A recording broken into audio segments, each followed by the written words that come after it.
হিমন্ত বিশ্ব শর্মা ভাই তুমি বেশি বাড়িয়েছো, too much everything is very bad.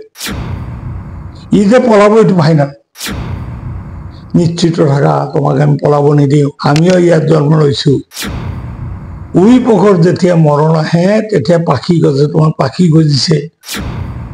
তোমাৰ বউক বোলে তুমি ঠিক মতো পালিব পৰা নাই, তোমাৰ বোধ শক্তি কমিছে, সেইকাৰণে তুমি গৰু গগি আৰু অখিলৰ বৰ বিৰুদ্ধে লাগিছ। নীলাজ তোমার দুইটা ভাই কেনেকে এপিএসসি মানে দিয়া তুমি জমাও। মেঘালয়ত তো ইয়ষ্টমৰ হত্যাধিকাৰী ভগৱানৰ নিচিনা পূজা কৰে হেৰি মাহবুবুল হক। ইয়ষ্টমক হত্যাধিকাৰীক তুমি যে এৰেষ্ট কৰিলা, ইয়াৰ পৰিণাম তুমি বেয়াকে ভুগিব লাগিব। লৰা ৰাত চলিছে, ডকাইতৰ ৰাত চলিছে, চোৰ ডকাইতৰ ৰাত চলিছে। কথাটো কি কম এতিয়া, মানে আল্টিমেটলি তো যাই যায় এইটো হিমন্ত বিশ্ব শৰ্মাৰ কাম কাজ। হিমন্ত বিশ্ব শৰ্মাৰ কাম কাজৰ বিষয়ে ব্যাখ্যা দিব যায় মানে কোনো কথা কেন্দ্র মানে ঠিক নাই। যিজন মানুহে হাইকোর্ট সুপ্রিম কোর্ট এখন নামানে, তাৰমানে ইয়ষ্টমৰ হত্যাধিকাৰী মাহবুবুল হক এটা দুখীয়া ঘৰৰ ল'ৰা আছিলে। সেই মানুহজনে আহি আহি ইমান ডাঙৰ এটা মানে প্ৰতিষ্ঠান গঢ়ি তুলিছে, আৰু যিটো প্ৰতিষ্ঠানত 25% যিমান ষ্টুডেন্ট আছে তার 25% ষ্টুডেন্ট হয়েছে কি বিপিএল ক্যাটাগরির ষ্টুডেন্ট, বিনা পয়সাত পড়া শুনা করায়। এনেকুৱা ইন্ডিয়াত কোনোবা জায়গাত আছে বুলি আমি তো তেনেকুৱা উদাহৰণ পোৱা নাই। তো এই যে এইটো পঢ়াই আছে, কেইদিন আগত শিলহাকত এটা এভিকশ্যন হল, সৰু ল'ৰা ছোৱালী দুটাই বিয়াকে কান্দিছিলে। সেই ল'ৰা ছোৱালী দুটাৰ সম্পূৰ্ণ দায়িত্ব মাহবুবুল হকে লৈছে, যে তোমাৰ পঢ়া শুনা জীবনেৰ সব দায়িত্ব লৈছে। তাৰ মা দেউতাকক লৈ যায় ইয়ষ্টমৰ তাৰ চাকৰি দিছে। এই ভাল কাম বিলাক কৰিলে তো মানুহ এজনৰ সুনাম হয়। এইফালে মেঘালয়ত কৰিছে কি ইয়ষ্টমৰ আন্ডাৰত পিএল শৰ্মাৰ নামত এটা মানে চিকিৎসালয় এটা তেওঁ গঢ় দি আছে। ইতিমধ্যে 50% কাম শেষ হৈছে, ষ্টুডেন্ট তাত পঢ়ি আছে। তাতো এনেকুৱা মানে 25% মানে হেৰি বিপিএল, বাকীখিনি এনেকুৱা। এই যে দুটা প্ৰতিষ্ঠান আজি ইয়ষ্টমে হওক আৰু মেঘালয়ত যিটো চিকিৎসালয় খুলি আছে তাতো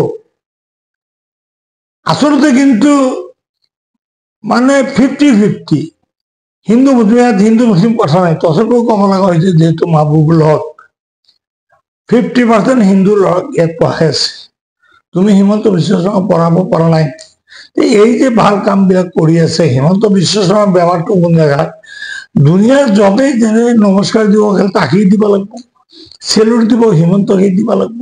কিন্তু ইয়ষ্টমে যিবিলাক কাম কৰি আছে মেঘালয়তো ইয়ষ্টমৰ হত্যাধিকাৰীক ভগৱানৰ নিচিনা পূজা কৰে হেৰি মাহবুবুল হক। তো তুমি কিছুদিন আগত তুমি কি কলা বানপানীৰ সময়ত, এইবিলাক ফাল্টু কথা মানুহে কয় নেকি? তোৰ মুখ্যমন্ত্ৰী ইয়ষ্টমৰ যিখিনি থাল বাচন ধোৱা পানী অমুক তমুক, এই পানীখিনি আহি পেলাই গুৱাহাটীত পেলাই বানপানী কৰি দিছে। এইবিলাক কথা ফাল্টু কথা, যুক্তি এনে কথা কয় নেকি? ঠিক আছে, ইয়ষ্টমৰ থাল বাচন ধোৱা অমুক তমুক পানী যিমান আছে, এটা পুখুৰী এটা হ'ব পাৰে, গুৱাহাটী ঘূৰাই পেলাই। তাৰমানে আচলতে যোনে এজন মানুহক দেখিব নোৱাৰে চল চাই এনেই তাৰ বিৰুদ্ধে কয়। এতিয়া চাওকচোন কি কথা কেন্দ্ৰ হৈছে, তোমাৰ বউ তোমাৰ বেটা কিমান হাজাৰ বিঘা মাটি তোমাৰ বেদখল কৰিছে, আৰু নদী বংগত দুটা মানুহ যদি আহি ক'ৰবাত 1 পোৱা মাটিৰ ওপৰত 1 কাঠা মাটিৰ ওপৰত যদি ঘৰ বাৰী কৰিছে, তাৰ ঘৰটো তুমি ভাঙি দিয়া। কিন্তু মানৱিক দিশত সেইবিলাক ঘৰ ভাঙিব নোৱাৰে, চৰকাৰে ঠাই দিব লাগে নদী বংগ মানুহক। তোমাৰ বউ বেটাই ইমান লৈ আছে হাজাৰ হাজাৰ বিঘা, আমাৰ ৰামদেৱে হাজাৰ হাজাৰ বিঘা লৈ আছে। শুনি আছো যে এতিয়া অনিল আম্বানী আদানীক আনিবলৈ অসমৰ আধাখিনি দি দিবা, তুমি এইবিলাক তুমি ষড়যন্ত্ৰ কৰি আছো। সেইবিলাক কথা এতিয়া আচলতে অসমৰ মানুহে হৈছে কি চাৰিওফালৰ পৰা এই প্ৰতিবাদ বিলাক কৰা আৰম্ভ কৰিছে। আৰু কমৰ ভিতৰত মই অলপ মাজে মাজে মাত দিওঁ, আমাৰ অখিল গগৈয়ে মাত দিয়ে, ৰকিবুল হুছেইনে মাত দিয়ে, আমাৰ গৌৰৱ গগৈয়ে মাত দিয়ে। এতিয়া কি কৰিছে, ৰকিবুল হুছেইন জনসভা কৰিব নোৱাৰে। আজি 23 তাৰিখ ৰূপহীহাটত মিটিং এটা পাতিছে। ভাৰতবৰ্ষৰ ভিতৰতে আজিৰ এই ঘটনাটো বোধহয় প্ৰথম নজিৰবিহীন ঘটনা এটা। পুলিচে পুৱাবেলা মাইকিং কৰিছে, ৰূপহীহাটৰ মিটিঙত যাতে ৰাইজ আপোনালোকে নাযায়, তাত গণ্ডগোল হলে কিন্তু আমি সৰকাৰি দায়িত্ব লব নোৱাৰিম, আপোনালোকৰ দায়িত্ব। এনেকুৱা ঘটনা মানে পাব্লিকে মিটিঙত যাব, পুলিচে বাইকিং কৰিব লগা হৈছে, তাত আপোনালোকে নাযায়। গণতন্ত্ৰহীনা কথা কিন্তু। লৰা ৰাত চলিছে, ডকাইতৰ ৰাত চলিছে, চোৰ ডকাইতৰ ৰাত চলিছে, হ্যাঁ, স্বৈৰাচাৰী ৰাত চলিছে।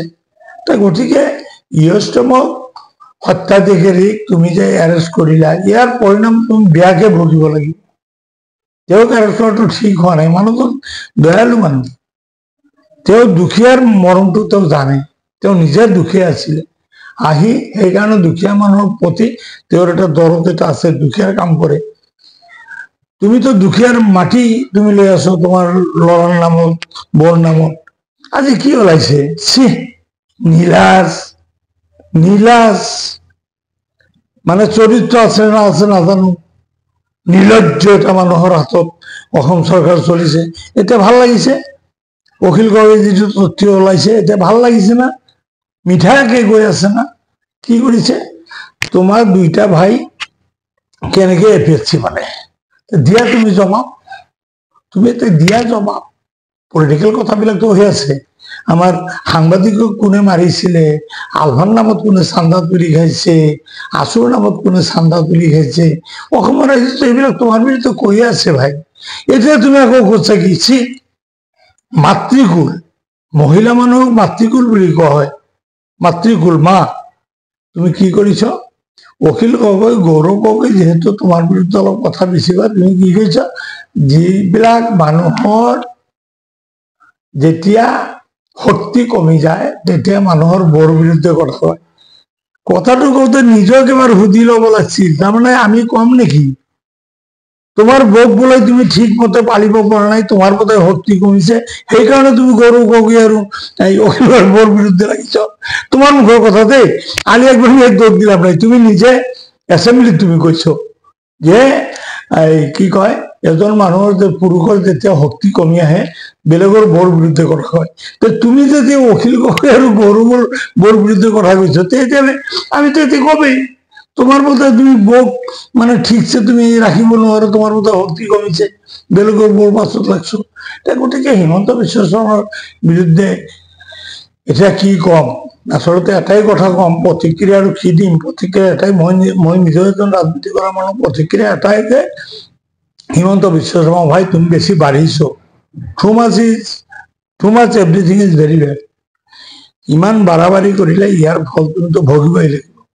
ইতিমধ্যে আমি গম পাইছো, আপনি সাংবাদিক বন্ধু, আপনি নিজেও ভালকে জানে, ইতিমধ্যে হিমন্ত বিশ্ব শৰ্মাই অনিল আম্বানী, আদানী, নীৰৱ মোদী এইবিলাকৰ নিচিনা লণ্ডন, আমেৰিকা, ডুবাই এইবিলাক জাগাত ফ্লেট কিনি আছে, মাটি কিনি আছে, ঘৰ বাৰী বনাই আছে। তাৰমানে হিমন্ত বিশ্ব শৰ্মাই এইটো নিজকে নিজে প্ৰিপাৰেশ্যন লৈ আছে, মই যদি হাৰি যাওঁ, চৰকাৰ যদি আনিব নোৱাৰো, তেতিয়াহ'লেতো মই পলাব লাগিব।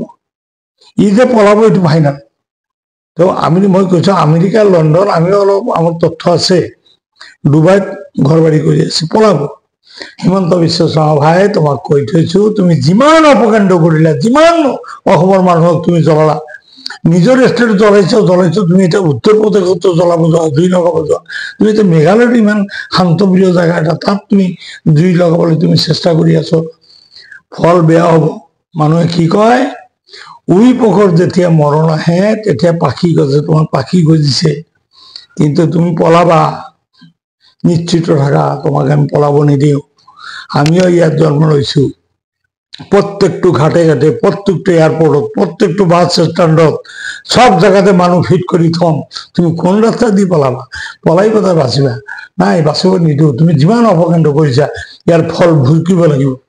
তুমি এজন মনা মানুহ, তোমাৰ ভাগ দি তোমাৰ ঘৰবোৰত কেনেকে জঁপিয়াইছিলা মৃত্যু মানুহৰ ওপৰত, সেই কথা আমি পাহৰি গৈছো।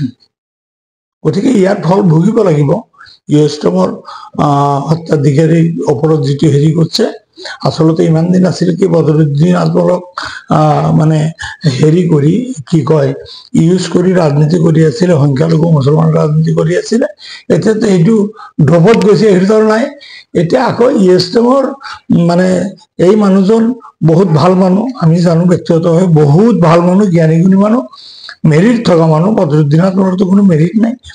এই মেৰিট থকা মানুহজনক এইকাৰণে এটাক কৰিছে, অসমৰ মুছলিম মানুহ স্পেচিয়েলি মুছলিম মানুহ যাতে জিকাৰ খাই উঠে, 80 চন 83 চনৰ নিচিনা নাহে তকবীৰ আদি কথাবিলাক যাতে কয়, তেতিয়া যাতে হিমন্ত বিশ্ব শৰ্মাৰ মতলব আমি বুজি পাওঁ, হাজাৰ হাজাৰ লাখ লাখ মুছলমান মানুহ ওলাই আহক ৰাজপথত, তেতিয়া ই গুলি কৰি কিছু মানুহক মাৰিব, এইটো ই মনস্থ কৰি এই অসভ্যালী কামবিলাক কৰি আছে।